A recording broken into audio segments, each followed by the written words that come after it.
Hello ವೀಕ್ಷಕರೇ, ನಮಸ್ಕಾರ. ನಾನಿವತ್ತು ಹುಳುಹುಳಿಯಾಗಿ ಬೆಂಡೆಕಾಯಿ ಸಾಂಬಾರು ಹೇಗೆ ಮಾಡೋದು ಅಂತ ತೋರಿಸ್ಕೊಡ್ತಿದ್ದೀನಿ. ಮೊದಲಿಗೆ ನಾನು ಏನೇನು ಸಾಮಾನು ಬೇಕು ಅಂತ ಹೇಳ್ತೀನಿ. ಬೆಂಡೆಕಾಯಿ ಸಣ್ಣದಾಗಿ ಕಟ್ ಮಾಡಿ ಇಟ್ಕೊಂಡಿದ್ದೀನಿ. 2 ಟೊಮೊಟೊ, 1 ಈರುಳ್ಳಿ, ಸ್ವಲ್ಪ ಕಾಯಿ ತುರಿ ಮತ್ತು ಸಾಂಬಾರು ಪೌಡ್ರು, ಕೊತ್ತಂಬರಿ ಸೊಪ್ಪು ಮತ್ತು ಹುಳಿಗೆ ಹುಣಸೆಹಣ್ಣು. ಮೊದಲು ನಾನು ಒಂದು ಈರುಳ್ಳಿನ ಮೀಡಿಯಮ್ ಆಗಿ ಕಟ್ ಮಾಡ್ಕೊಂಡಿದ್ದೀನಿ. ಮತ್ತು ಬೆಂಡೆಕಾಯಿ ನೋಡಿ, ನಮ್ಗೆ ಯಾವ ಸೈಜಿಗೆ ಬೇಕೋ ಆ ಸೈಜಿಗೆ ಕಟ್ ಮಾಡ್ಕೋಬಹುದು. ನಾನು ಮೀಡಿಯಮ್ ಸೈಜಲ್ಲೇ ಕಟ್ ಮಾಡ್ಕೊಂಡಿದ್ದೀನಿ. ಈಗ ಒಂದು ಮಿಕ್ಸಿ ಜಾರ್ ತಗೊಳ್ಳಿ, ಅದಕ್ಕೆ ಕಾಯಿ ತುರಿ ಹಾಕಿ, ನಿಮಗೆ ಸಾಂಬಾರು ಎಷ್ಟು ಬೇಕೋ ಅಷ್ಟು ಕಾಯಿ ತುರಿ ಹಾಕ್ಕೊಳ್ಳಿ. ನೆಕ್ಸ್ಟು ಅದಕ್ಕೆ ಟೊಮೊಟೊ ಹಾಕ್ಕೊಳ್ಳಿ. ನಾನು 2 ಟೊಮೊಟೊ ಹಾಕ್ತಾಯಿದ್ದೀನಿ. ನೀವು 1 ಟೊಮೊಟೊ ಬೇಕಿದ್ರೂ ದಪ್ಪದಾಗಿದ್ದರೆ 1 ಟೊಮೊಟೊ ಹಾಕ್ಕೊಳ್ಳಿ. 2 ಸ್ಪೂನ್ ಸಾಂಬಾರು ಪುಡಿ ಹಾಕ್ತಾಯಿದ್ದೀನಿ.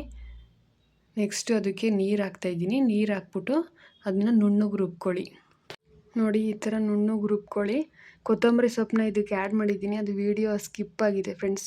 ಈಗ ಮೊದಲಿಗೆ ನಾನು ಒಲೆ ಹಚ್ಕೊತಿದ್ದೀನಿ. ನೋಡಿ, ಒಲೆ ಹಚ್ಕೊಂಡ್ಮೇಲೆ ಕುಕ್ಕರ್ ಇಡ್ತಾಯಿದ್ದೀನಿ. ಕುಕ್ಕರ್ ಇಟ್ಟಾದಮೇಲೆ ನಾನು ಇದಕ್ಕೊಂದು 2 ಸ್ಪೂನು ಎಣ್ಣೆ ಹಾಕ್ತಾಯಿದ್ದೀನಿ. ಎಣ್ಣೆ ಕಾದ ನಂತರ ಅದಕ್ಕೆ ಈರುಳ್ಳಿ ಹಾಕೋತಿದ್ದೀನಿ. ಈರುಳ್ಳಿನ ಕೆಂಪಗಾಗೋ ತನಕ ಚೆನ್ನಾಗಿ ಫ್ರೈ ಮಾಡ್ಕೊತೀನಿ. ನೋಡಿ, ಈರುಳ್ಳಿ ಈಗ ಚೆನ್ನಾಗಿ ಫ್ರೈ ಆಗಿದೆ. ನೆಕ್ಸ್ಟ್ ನಾನು ಇದಕ್ಕೆ ಬೆಂಡೆಕಾಯಿ ಕಟ್ ಮಾಡಿ ಇಟ್ಕೊಂಡಿದ್ನಲ್ಲ, ಆ ಬೆಂಡೆಕಾಯಿ ಎಲ್ಲನೂ ಹಾಕ್ತಾಯಿದ್ದೀನಿ. ನೋಡಿ, ಬೆಂಡೆಕಾಯಿ ಮತ್ತು ಈರುಳ್ಳಿನ ಫ್ರೈ ಮಾಡ್ಕೊಳ್ಳಿ. ಇದಕ್ಕೆ ನಾನು ಹುಣಸೆ ಹಣ್ಣಿನ ರಸ ಹಾಕ್ತಾಯಿದ್ದೀನಿ. ನೋಡಿ, ಹುಣಸೆ ರಸ ಹಾಕಾದ್ಮೇಲೆ ಒಂದು 5 ನಿಮಿಷ ಹುಣಸೆ ರಸದಲ್ಲಿ ಬೆಂಡೆಕಾಯಿನ ಬೇಯಿಸ್ಕೊಳ್ಳಿ. ಯಾಕೆಂದರೆ ಬೆಂಡೆಕಾಯಲ್ಲಿ ಲೋಪ್ಲಿ ಥರ ಇರುತ್ತಲ್ಲ, ಅದೆಲ್ಲ ಹೊರಟೋಗುತ್ತೆ 5 ನಿಮಿಷ ಬೇಯಿಸ್ಕೊಂಡ್ರೆ. ಅದಕ್ಕೆ ನೋಡಿ, ಬೆಂಡೆಕಾಯಿ ಎಲ್ಲ ಚೆನ್ನಾಗಿ ಬೆಂದಿದೆ ಹುಣಸೆ ರಸದಲ್ಲಿ. ಈಗ ನೆಕ್ಸ್ಟು ನಾನು ಇದಕ್ಕೆ ರುಬ್ಬಿಟ್ಕೊಂಡಿರೋ ಮಸಾಲೆನ ಆ್ಯಡ್ ಮಾಡ್ತಾಯಿದ್ದೀನಿ. ನೋಡಿ, ಮಸಾಲೆನ ಇದಕ್ಕೆ ಹಾಕಿ ನಿಮಗೆ ಕನ್ಸಿಸ್ಟೆನ್ಸಿ ಹೇಗೆ ಬೇಕೋ ಹಾಗೆ ನೀರನ್ನ ಹೆಚ್ಚಿಸ್ಕೋಬಹುದು.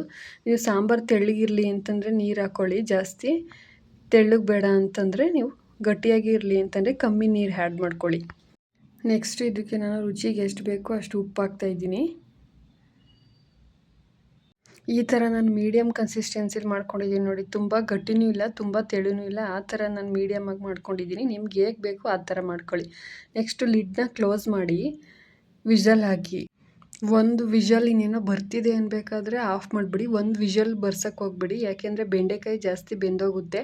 ನಾವು ಹುಣಸೆ ಹುಳಿ ಬಿಟ್ಟಾಗಲೇ ಒಂದು 5 ಮಿನಿಟ್ಸು ಬೆಂಡೆಕಾಯಿನ ಬೇಯಿಸ್ಕೊಂಡಿರ್ತೀವಿ, ಹಾಗಾಗಿ ವಿಷಲ್ ಕೂಗಿಸ್ಬೇಡಿ. ಈಗ ನೋಡಿ, ಹುಳಿಯಾಗಿ ಬೆಂಡೆಕಾಯಿ ಸಾಂಬಾರು ರೆಡಿಯಾಗಿದೆ. ಬಿಸಿ ಬಿಸಿ ಮುದ್ದೆ ಜೊತೆ ಹುಳಿಯಾಗಿರೋ ಬೆಂಡೆಕಾಯಿ ಸಾಂಬಾರನ್ನ ಹಾಕ್ಕೊಂಡು ಊಟ ಮಾಡ್ತಾಯಿದ್ರೆ ತುಂಬ ಟೇಸ್ಟಿಯಾಗಿರುತ್ತೆ ಫ್ರೆಂಡ್ಸ್. ರೆಸಿಪಿ ಇಷ್ಟ ಆಗಿದರೆ ಲೈಕ್ ಮಾಡಿ, ಶೇರ್ ಮಾಡಿ, ನನ್ನ ಚಾನಲ್ ಸಬ್ಸ್ಕ್ರೈಬ್ ಮಾಡ್ಕೊಳ್ಳಿ. Thank you.